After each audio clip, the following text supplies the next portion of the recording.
ဟိုဘက် channel လေးမှာတော့ရုံနဲ့တင်တာကြပြီပေါ့နော်ဒီဘက် channel ကပြစ်ထားသလိုလည်းဖြစ်တယ်ပြီးတော့ follow က1000ပြည့်ခန့်ဒီမှာအခုမှပြန်ရော့သွားတယ်ပေါ့နော်တကယ်တမ်းကလေမအားလို့ဗီဒီယိုမတင်ဖြစ်တာပါစိတ်တွေကတော့ရောက်ပါတယ်ဆီယမကိုလည်းပြန်ဆူတောင်းပေးအောင်ပေါ့နော်အားလုံးပဲအမြဲတမ်းဆူတောင်းပေးနေရဆိုဆီယမအမြဲတမ်းအားပါစီပေါ့ပြီးတော့ energy ကောင်းပါစီပြန်ဆူတောင်းပေးပေါ့နော်ကျမတို့က energy worker တွေဖြစ်တဲ့အတွက်ကြောင့်မို့ energy မကောင်းရင်ဖတ်လို့မရပါဘူးအကြောင်းမတိုက်ဆိုင်ရင်ဖတ်လို့မရပါဘူးဒါကြောင့်မလို့နားထောင်တဲ့လူတွေကလည်းကျမတို့တွေကိုပြန်ပြီးတော့မေတ္တာပို့ပေးပါနော်ကျမကလည်းအားလုံးရဲ့မေတ္တာတက်ကိုခံယူပါတယ်ရှင်ဒီနေ့ကတော့တစ်ဖက်လူကမင်းကိုဗာပြောချင်လေဒါလေးကိုဖတ်ပြီးမယ်ပေါ့နော်ဒါကိုဖတ်ဖို့အတွက်ကြတော့ဒီတိုင်းဖတ်လို့မရဘူးပေါ့နော်အဲ့တော့ yes or no တကယ်ချထားမယ်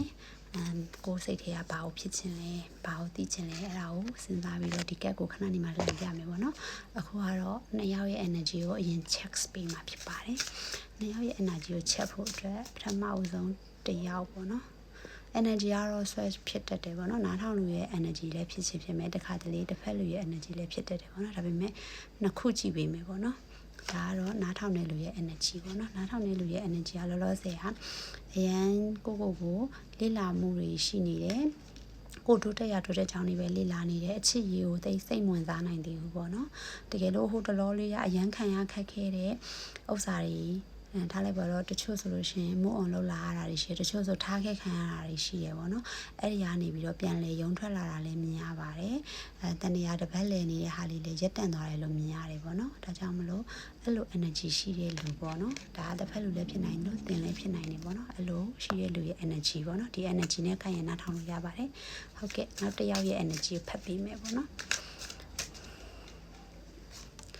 နောက်တစ်ယောက်ရဲ့ energy လည်းဒီလိုမျိုးပဲပေါ့နော်သူလည်းတင်နဲ့ကွဲသွားတာလားဒါမှမဟုတ်တင်အောင်ထားခဲ့တာလားသူကငွေရေးကြီးအကြောင်းထားခဲ့တာဆိုလို့ရှိရင်เนาะသူကလည်းဟိုဘက်မှာငွေရေးကြီး stable ဖြစ်နေတယ်ပေါ့နော်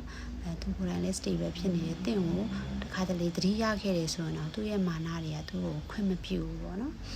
သူပတ်စံနေချားမှာပျော်မွေ့နေတယ်ပေါ့နော်တင်ကကျတော့ပညာရေးတွေတင်ရလေ့လာမှုတွေထားလိုက်ပါခရီးတွေသွားနေတဲ့ကြားတွေကနေပျော်မွေ့နေတယ်ပေါ့နော်တင်တို့နှစ်ယောက်လုံးကအရန်ကြီးလွမ်းဆွေးနေရတော့မဟုတ်ဘူးပေါ့နော်ဟုတ်ပြီဒါကတော့နှစ်ယောက်ရဲ့ energy ပါဟုတ်ကဲ့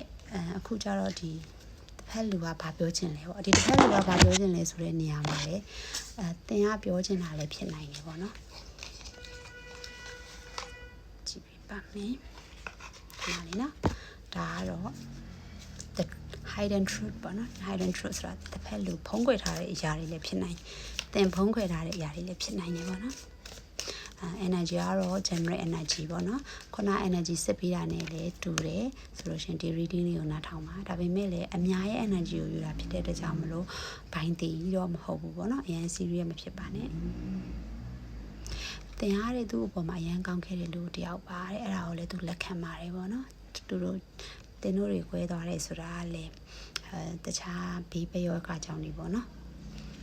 သူ့ဘဝမှာတင်ဟာအမတ်တရားရှိဆုံးတဲ့တစ်ခုပေါ့နော်အဲ့လိုမျိုးပြောထားပါတယ်ငါးခုကြည့်ပြီးမယ်ပေါ့နော်ဒါပထမတစ်ခုပါအခုလောလောဆယ်တဲ့သူတင်တဲ့ connection တွေမရနိုင်ဘူးပေါ့နော်ကျွန်မပြောတယ်လို့ပဲနှစ်ယောက်လုံးကမုန်းဝင်သွားပြီထင်တယ်ဒါကြောင့်မလို့သူကတင်ရဲ့ connection လည်းမရနိုင်ပါဘူးတဲ့သူကိုယ်တိုင်လည်းဒီအချစ်ရည်ကိုစိတ်ဝင်စားသေးဘူးပေါ့နော်ဆိုလို့ရပါတယ်နောက်ကကြည့်ပါမယ်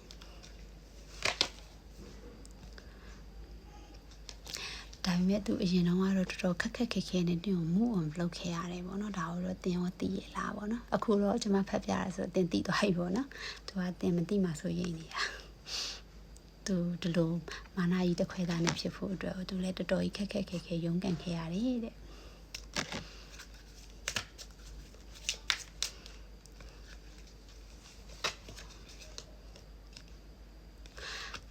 သူကလည်းတင်ကိုစောင့်နေရပေါ့နော်တကယ်လို့ဒါသူတင်ကလည်းသူ့ကိုစောင့်နေရဆိုလို့ရှိရင်တော့ဒါ the same energy ပေါ့နော်သူကသူ့ဘက်ကတော့ဆက်သွယ်မှာမဟုတ်ဘူးနော်ပေါ့နော်ကျွန်မပြောသလိုမာနကြီးတစ်ခွဲသားနေပေါ့နော်သူကတော့ဆက်သွယ်မှာမဟုတ်ပါဘူးဒါပေမဲ့တင်ဆက်သွယ်လာမှာလို့သူကစောင့်နေသေးတယ်တဲ့သူမှတခြား connection မရှိသေးဘူးပေါ့နော်ဟုတ်ကဲ့နောက်ကကြည့်ပါမယ်